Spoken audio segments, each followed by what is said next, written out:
Hvaljen Isus i Marija. Pozdravljam obitelji poginulih, umrlih i nestalih hrvatskih branitelja.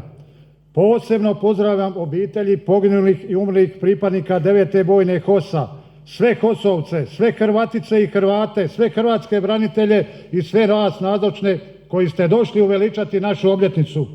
A ima vas iz svih krajeva lijepe naše. Ovim putem također posebno pozdravljam naše prijatelje iz dijaspore i braću Hrvate iz Herceg Bosne.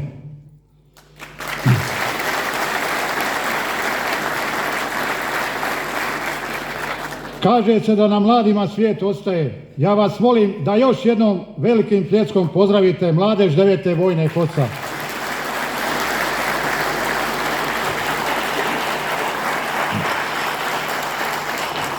Kratko ću se osvrnuti na ratni put 9. bojne HOS-a. Nema bojišta u Hrvatskoj i Herceg Bosni gdje bojovnici naše postrojbe nisu ratovali. Slavonsko bojište, Njemci, Kolmetinci, Nuštar. Zadarsko bojište, Zemunik Donji, Gradina, Prkos, Škabrnja. Nadalje Šibensko zaleđe, Moceć, Umljanovići, Čavoglave, Svilaja.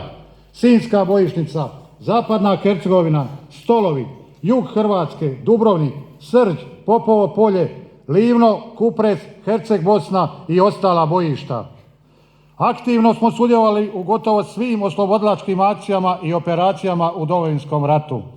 Za vrijeme Domovinskog rata kroz 9. bojnu HOS-a Rafael Vitez Boban prošlo je oko 2500 bojovnika. Preko 300 ih je ranjeno, 46 bojovnika 9. bojne HOS-a položilo je svoje živote na oltar jedine domovine Hrvatske.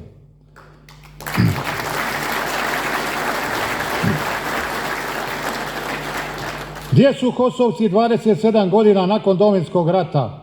Ti mladi i hrabri momci, domoljubi koji su dali ono najvrijednije, svoje živote i zdravlje za Hrvatsku, nosili su ponosno i časno na svojim odorama ambleme s natpisom "Za dom spremni". Taj sveti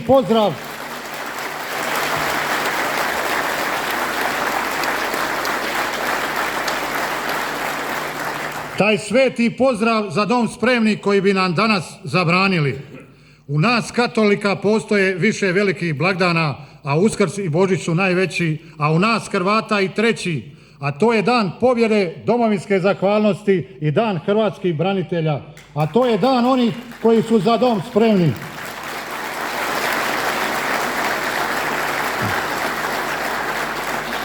Oni koji bi zabranili za dom spremni su protivnici Hrvatske države, protivnici slobode i nezavisnosti Hrvatske države i hrvatskog naroda i svega što je nama sveto.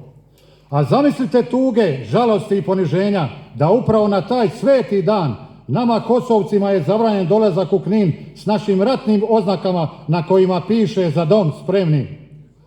Gle, nema HOS-ove ratne zastave u službenim protokolima i obljetnicama vezanih uz Domovinski rat sa ostalim ratnim zastavama iz Domovinskog rata. Kakvog li paradoksa?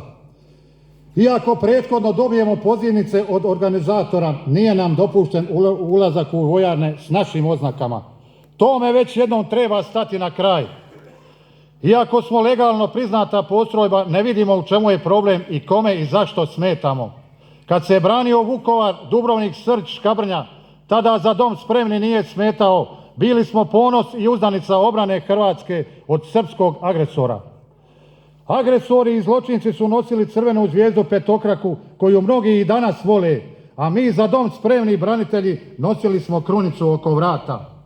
Dok su predsjednik države, vlade i sabora skrivali po europskim uredima, mi dragovoljci HOS-a ginuli smo na ratištima za Hrvatsku.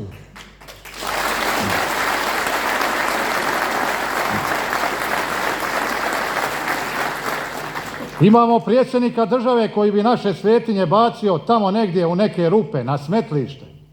Zabranio nam je ulazak u vojarne i sudjelovanje u svim važnim manifestacijama vezanim uz Domovinski rat.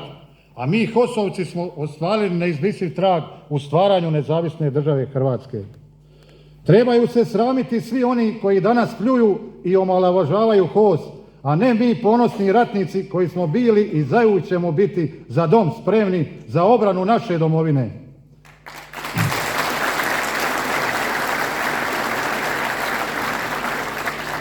Bradate spodobe, četnici i smeća jugoslavenska koji su napadali, razarali, palili, pljačkali, ubijali našu djecu, silovali naše žene, radili mnoga zvjerstva i nedjela za vrijeme Domovinskog rata.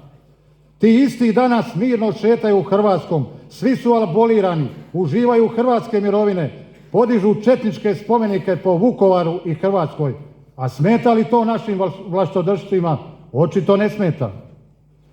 Neki od njih rade u hrvatskim institucijama, dio njih aktivno sudjeluje u hrvatskoj vlasti, da budem precizniji, vode politiku naše zemlje zajedno sa onima takozvanim našima koji nikada nisu željeli jedinu nam domovinu Hrvatsku. Kratko ću se zapitati, pa tko su ti naši? Kao što su se u ratu četnici bojali HOS-a, tako se danas svi neprijatelji Hrvatske boje pokliča "Za dom spremni". Kome smeta "Za dom spremni"? Smeta neprijateljima Hrvatske i ljubiteljima zlotinačke crvene zvijezde petokrake.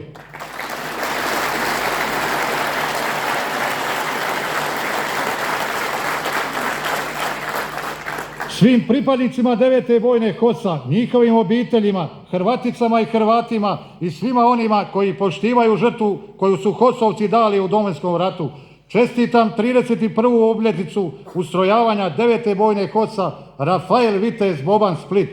Sve skupa neka nas dragi Bog čuva kao jedinu Hrvatsku. Bog i Hrvati za dom!